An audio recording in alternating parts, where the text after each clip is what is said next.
This is a very big day with every Major League Baseball organization.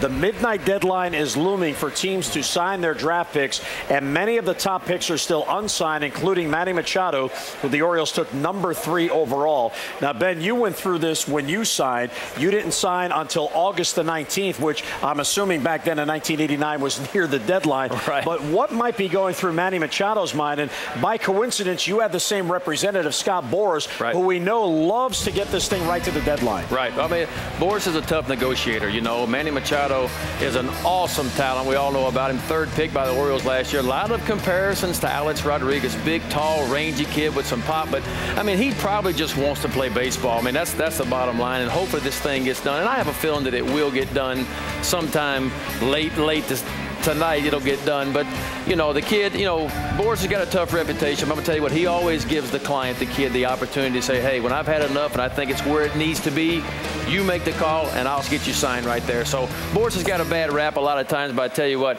he's going to do a good job for the kid. Rick, the thing that bothers me about this, simply as looking at it from the Orioles' perspective, and this is just one club, every other club goes through this, to me it seems to be more about Scott Boras than it does about the player, because he essentially, maybe he'll get the deal he wants, maybe he won't. He's cost Manny Machado this entire summer of playing baseball professionally. Well, you see that in a lot of negotiations where an agent will not really just take a look at a player individually or an organization or what those organizational needs are, but to look at more of his players as a group, and this is what we're going to do as a group. And not necessarily as a group is that kind of attitude good for every single player.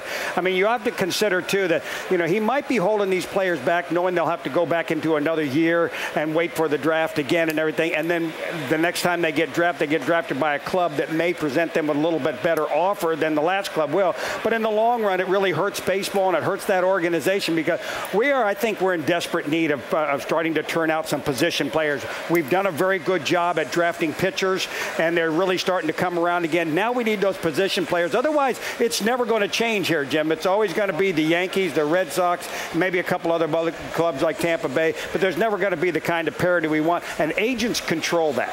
Well, and the other thing about that is this could be the perfect situation because of all that you just said for Machado, but he's got to sign to be able to take advantage of it. So some of this is on him as well.